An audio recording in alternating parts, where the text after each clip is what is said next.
suggestion that, well, the comprehensive plan needs work. I think we all realize that. We've realized it for a while. The land development code needs work. And I'm glad we're together because I think it's real important that we all kind of see this thing in the same light, I think. Because there are things we do at P and Z that I didn't realize that we had really an economic development plan to really put everything in context. We don't see it in that context.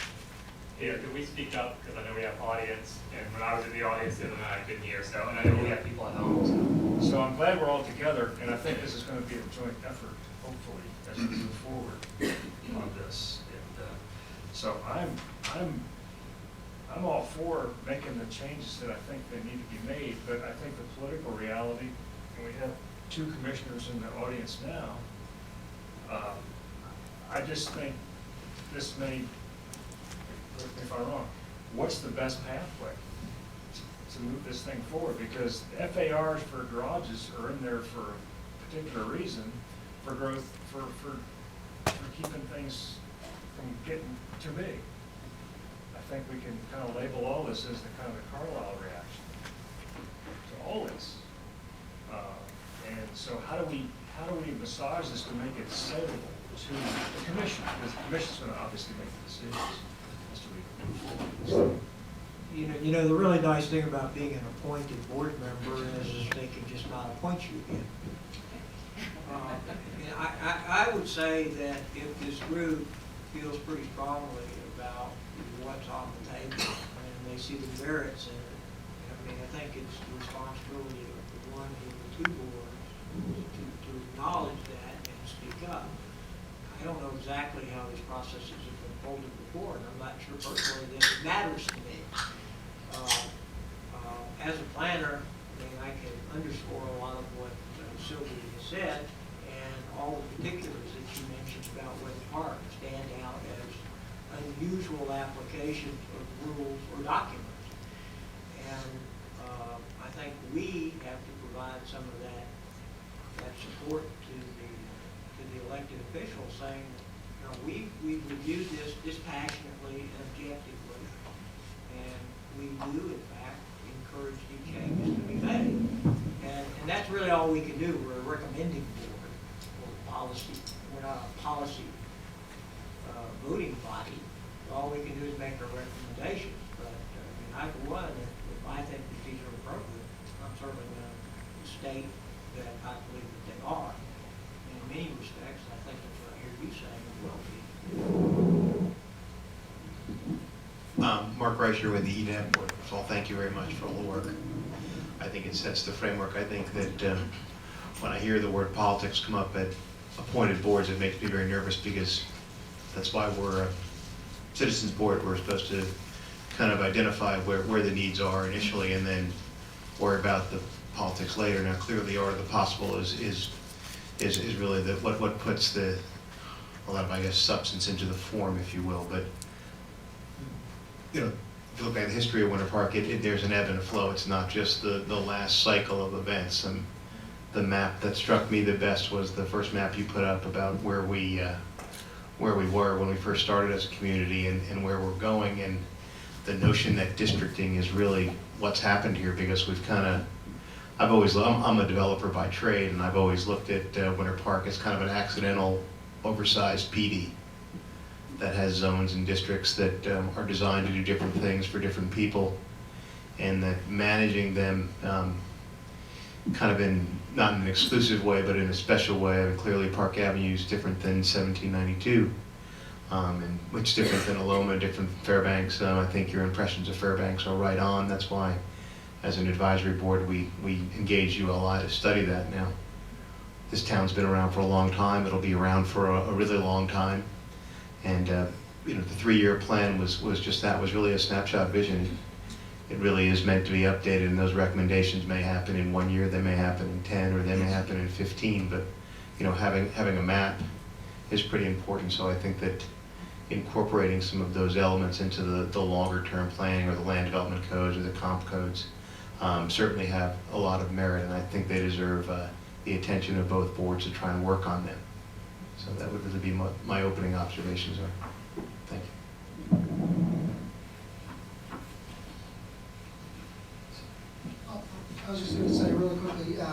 Sylvia, thanks for the report.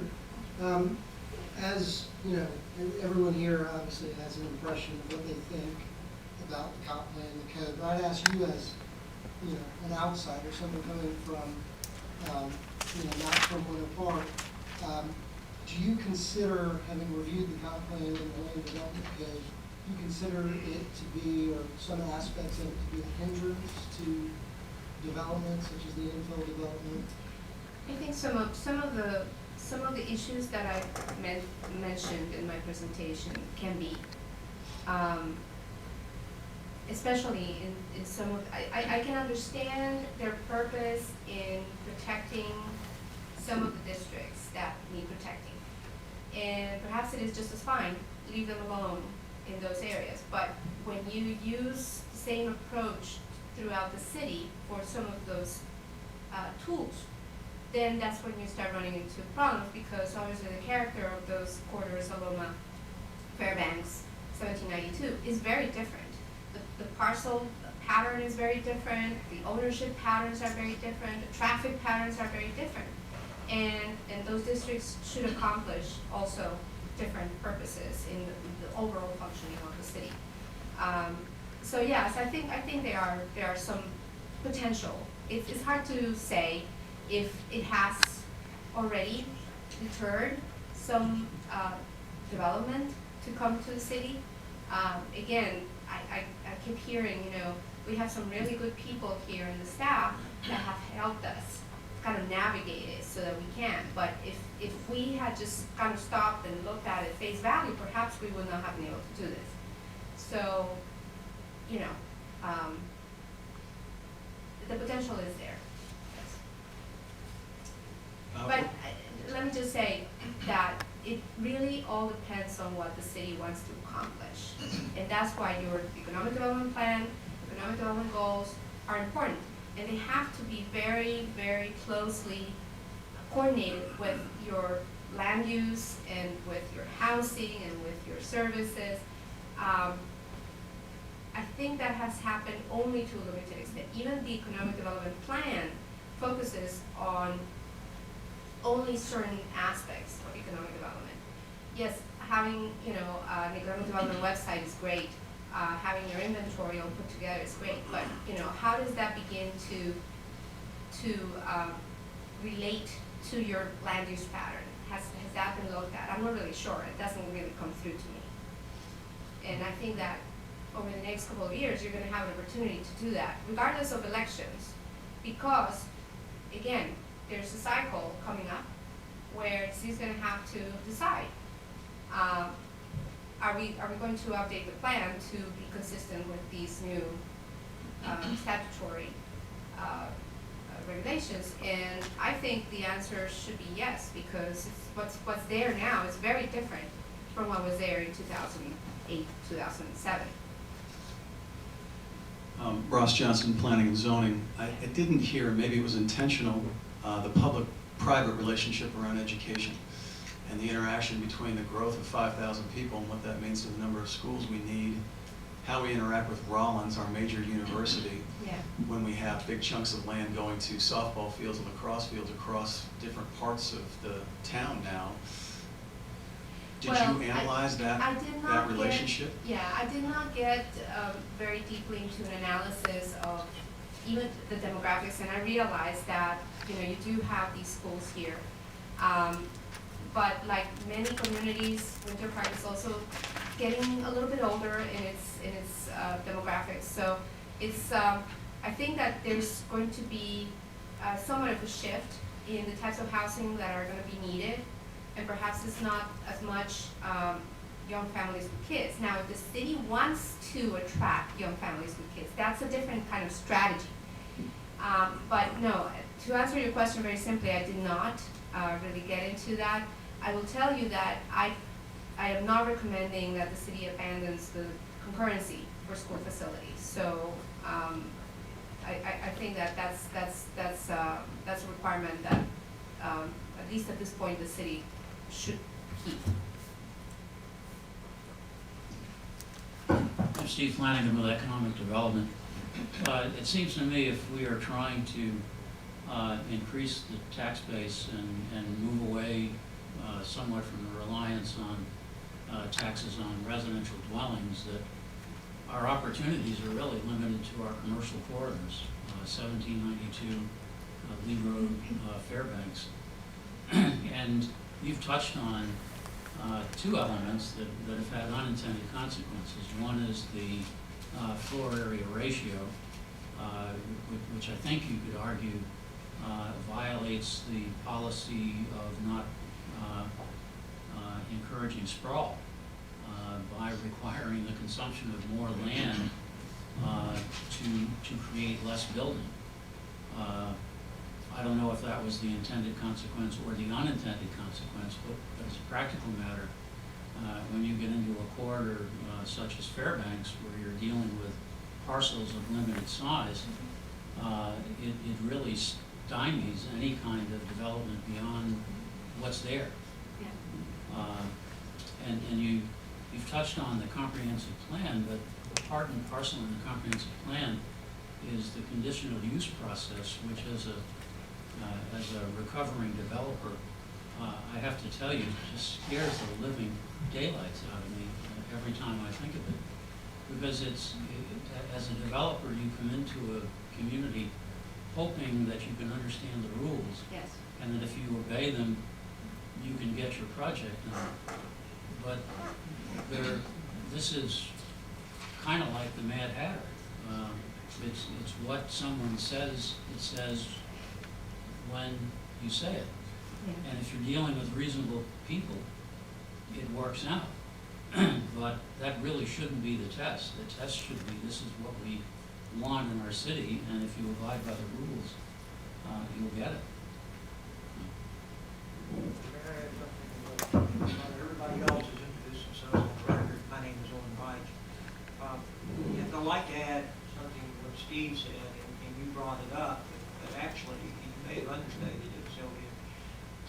With the new regulations, there are about 14, I think it is, items that define sprawl. Right. There are, interestingly, I think only eight, it's a very short list, that says if you're not doing these things, you're actually encouraging sprawl. Right. That's one of the differences. Okay, Right. so you pointed out one of them. I wanted to call the group's attention that it happens to be a very short list. So if you're not doing one of them, you're having a pretty substantial impact on contributing to sprawl. And you're probably significantly more familiar with those than I am, so I'm not going to try to pretend that I know them. But if anything, I believe Sylvia really shorted that list.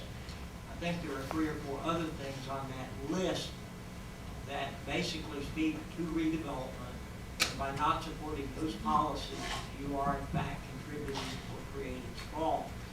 And one of them is about the opportunities to do mixed use, Yes. integrate uses, speak to parking.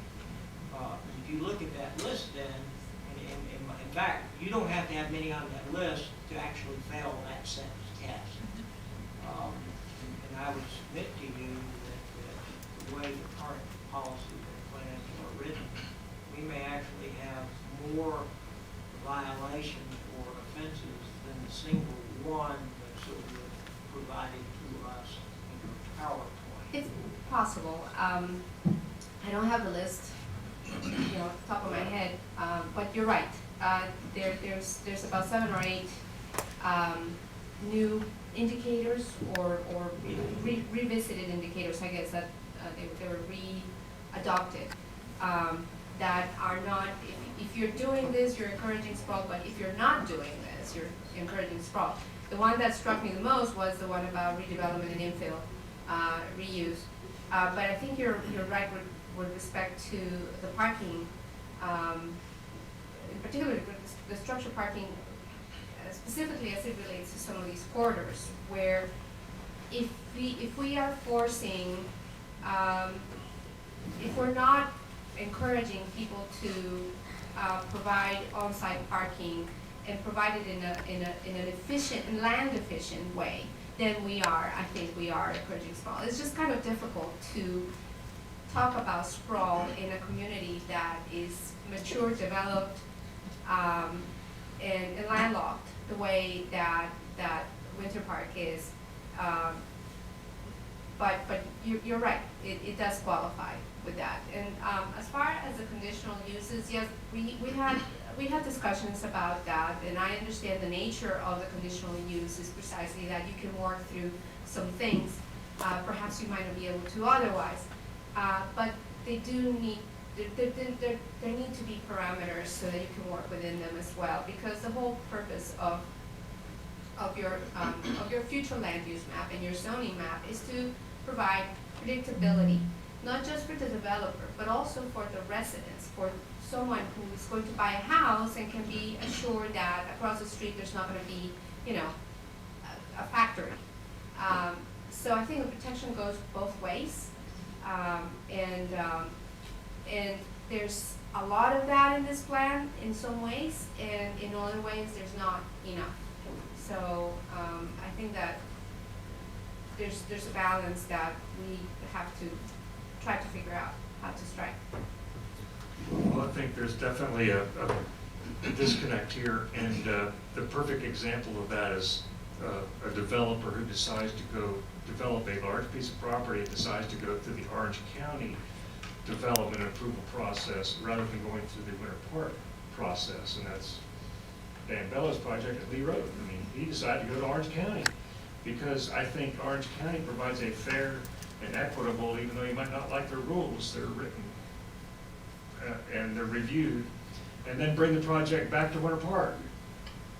So I think as we move forward, we need to decide how we're going to move forward, how we're going to tackle revising some of these things that need to be revised, and present them in a way that the commission can go, yeah, that makes sense.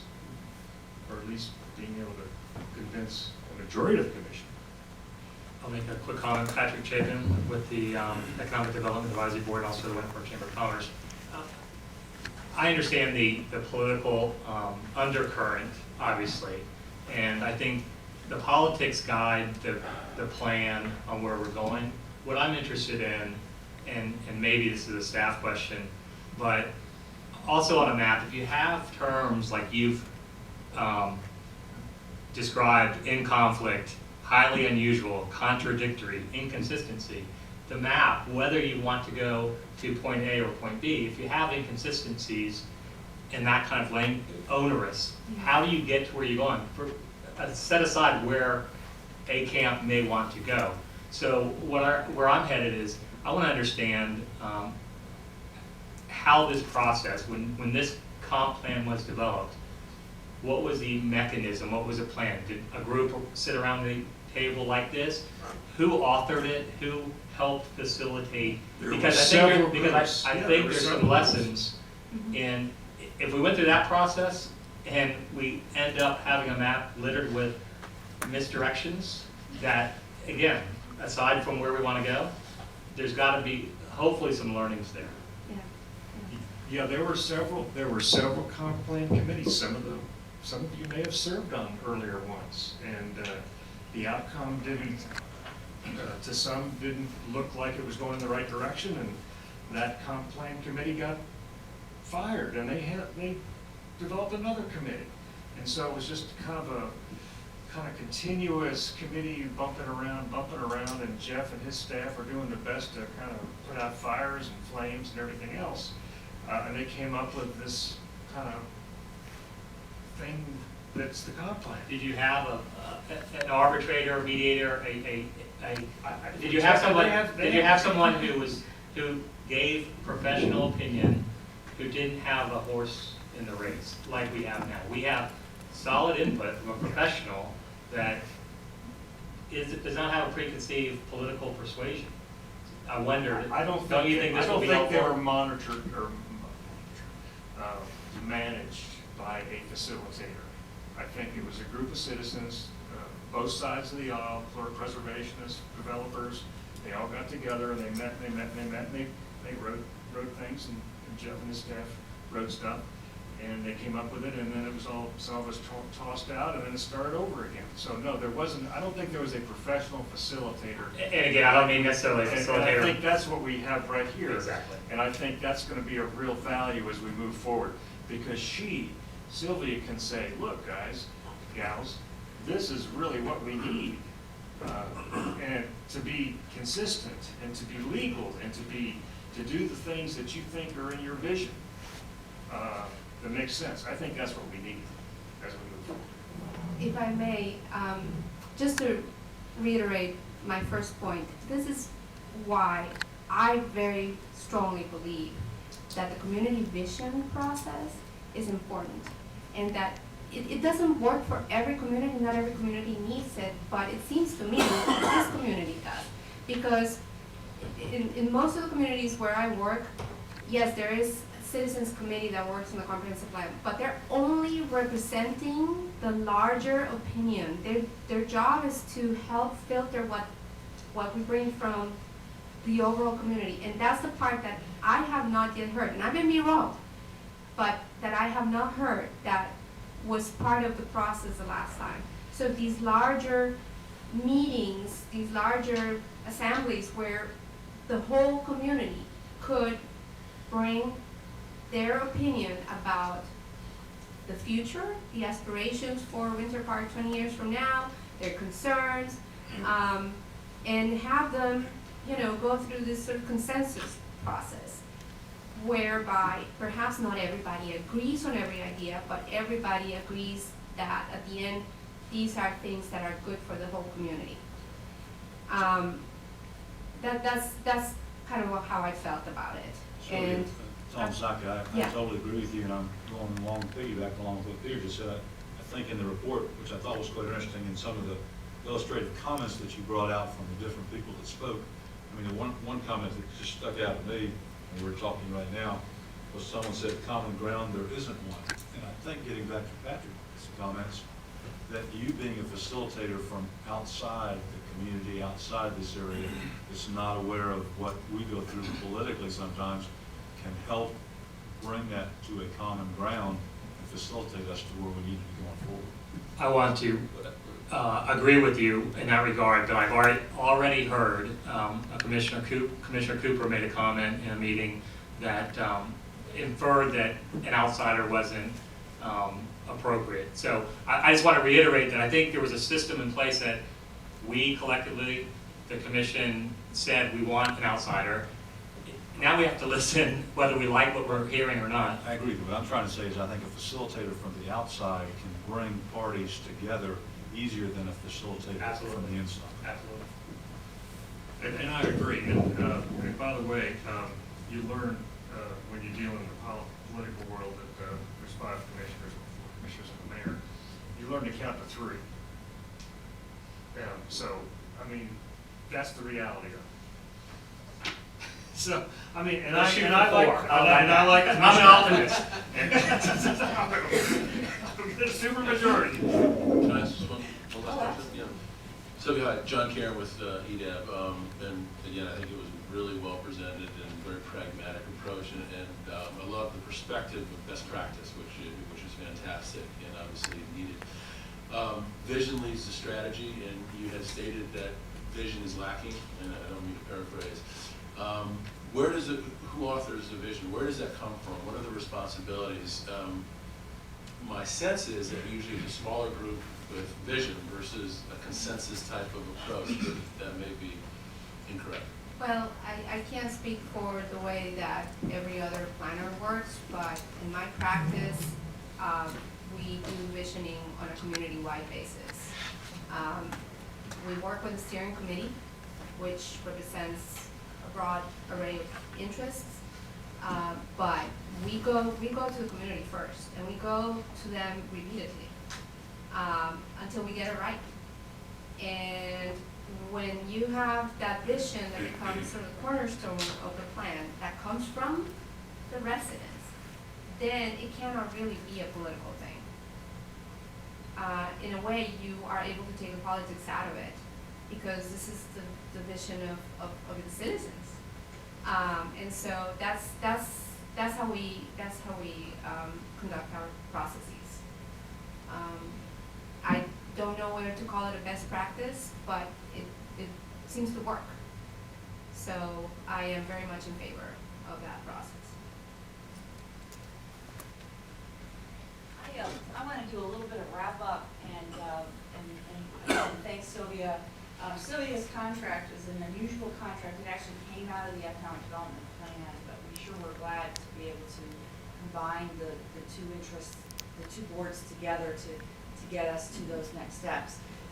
The way we currently have the next steps plan, Sylvia was going to, we're going to do a collection of comments, and I'll say this for those listening and those in the room, and we'll also, we have a problem with trying to create a forum because we don't have someone to monitor a forum, but I am happy to take written comment, either send them to me via mail or email me at dstone@cityofwinterpark.org, and with that address I'll get them and then we will combine them up. The intent of this, and Sylvia's contract was fairly limited. It was a $30,000 contract to do what she's done, which is look at that 30,000-foot view. And I've said to you all, and I've said publicly, I think she did a very good job on this document in providing us that 30,000-foot view. But I think what I'm hearing tonight are there are a lot of steps that you all are interested to take, both separately and together. And I think this is a great core start. The commission is waiting for a report out on this particular study. So we are going to complete this study with Sylvia's recommendations.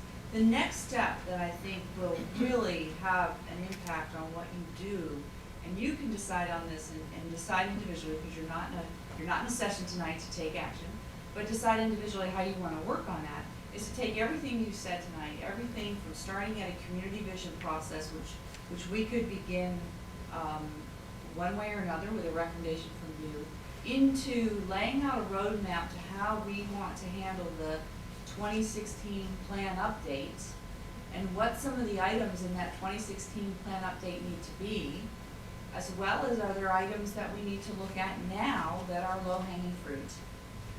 That's the game plan that I would suggest to you as staff that we consider, and we'll work on it individually, and then I will put you in together if you so desire to have workshops again where you can share your ideas, share your structure, share your concepts, and then if you'd like, we could come up with one public meeting where you all could vote on it as a combined effort to present to the commission if that's the direction you want to go. It's not going to be an overnight thing. I would say it's probably a three-month process to get you at least to that point. We will be presenting the findings to the commission, and with that, I can recommend to the commission that based on the outcome of this workshop, that you guys spend more time individually working on that. And I'm seeing a lot of heads shaking, and I guess in a workshop, that's what I would imagine. So if that's the game plan that you all feel comfortable with, then as staff, I would recommend that that's kind of the direction we go. Is that sort of, am I getting head nods around the table? All right. So again, if you feel that as you go through it, you have more comments, dstone@cityofwinterpark.org, and Sylvia and I would be putting this together. At this point, as I said, we were planning on taking it to the City Commission for an overview to them on September 9th, so that they understand that the concept of the study is done. There is some polish, yes, there is still some polish. Sylvia and I talked about the study having polish, and we certainly want to be able to give the background of the public comment on that as well. The way your boards are set up right now, you will not meet again on this item, and I guess I will poll you individually. If there's a desire to put off that September 9th meeting, Sylvia and I can work on that, and I can bring that to the City Commission. And I mean not put it off for a long time, but put it off for some time. If you want to take some action on your individual board levels, we can make that as well. Just a suggestion. The commission is real busy and they go on for hours. They're going to look for a 15-minute presentation. So if you can't do something in 15 minutes, then maybe you ought to postpone it and let us, our joint boards, maybe come up with something a little bit more meat on the bones to give them, or give them some cover. Give them some, hey, we have really looked at this, and here are our recommendations as two boards, rather than just you getting up there in front of the commission, because you're going to be getting a lot of arrows. I know that. But I'm just suggesting that maybe you postpone it. We look at this a little bit more detailed together and come up with, yeah, we agree with these things and here's why. So it's not just coming from Sylvia, Well, it's coming from, yeah, I was just gonna say. I'm just worried about the fact that she's got 15 minutes of fame there, and I don't think she's gonna get the point across that needs to be. Well, but I think it's a question of what is the point that she's trying to get across. I mean, she said at the beginning, she's not going through and coming out with, we need to change this language, remove this, you know, input that. I mean, I think the point that she's trying to get to the commission is, hey, there's some inconsistencies, there's some problems, there's some things that could be a hindrance on development. You know, then I think that this report shows that. I mean, I think that's what, again, at the 30,000-foot level, that's what she's trying to do is, I would say, hey, there are some issues that should be studied in greater detail. And I think Well, she could have that. if the premise of this thing is a hindrance to development, all you gotta look around is the city of Winter Park, and we got a lot of construction going on, and people are gonna say, residents are gonna say, what do you mean we have hindrance to development? I think we have to be careful of how we say that. I really disagree with the hindrance of development. That's not what I interpreted this as. I interpreted it as economic well-being of our community. Right, that's right. And to me, there's a big difference because development gets thrown around. Well, let me, as- then let me rephrase that. Okay. That there are inconsistencies or there are problems between the comprehensive plan and the land development regulations that create problems that staff has to deal with. Absolutely. That if someone coming into the community wanting to develop or do things it could be, I don't like the hindrance again, but it could discourage, you know, people coming in. I mean, I think that's what. Discourage our long-range view. And I think. I think that really what we're trying to speak to here is sustainability. You know, we have an imbalance or an interesting inverted tax scale where, you know, we have an aging population and residents that seem to reside for a very long time with caps on their taxes. And, you know, you need to get a vision on how you're going to grow that base. And I think it's interesting to put these two boards together because I know from the Economic Development Board's perspective, we're really not trying to craft or mold around policy. We're trying to advise on the consequence of the policy as it's enforced or as it's interpreted as we move through time. So that vision is important.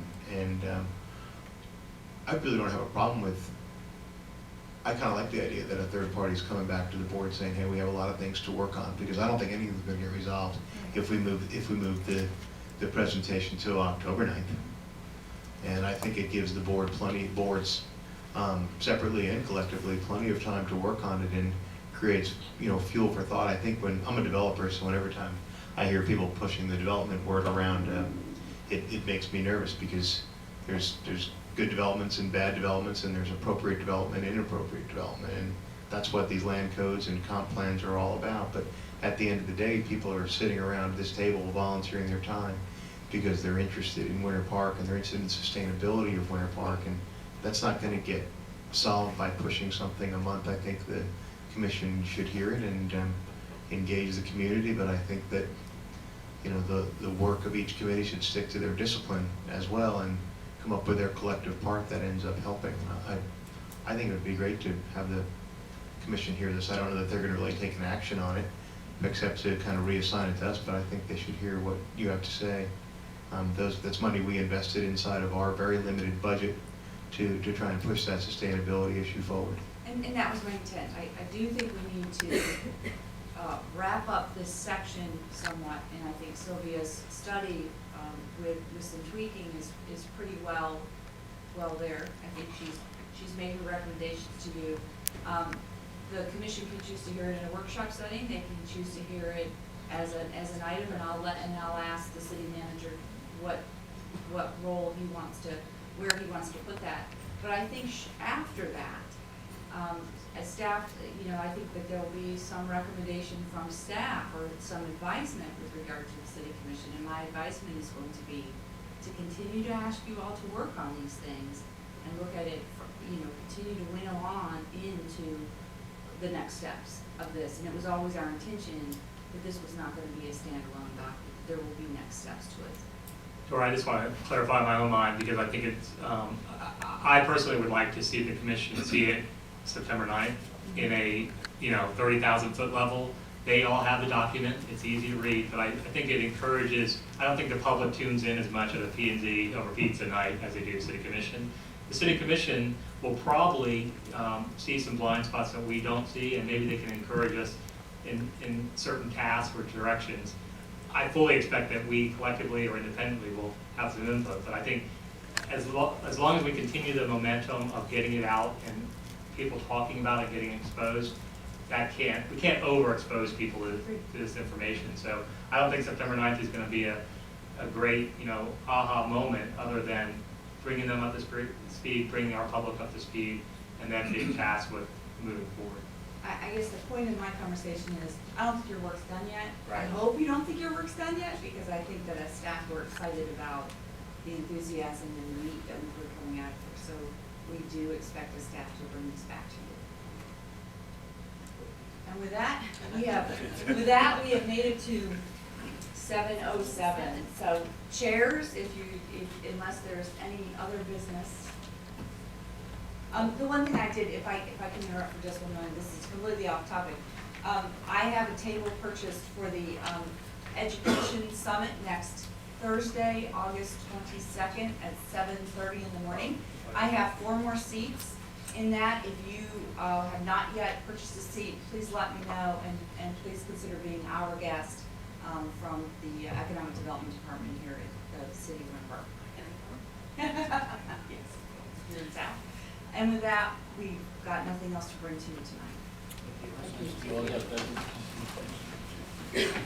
I'm just concentrating.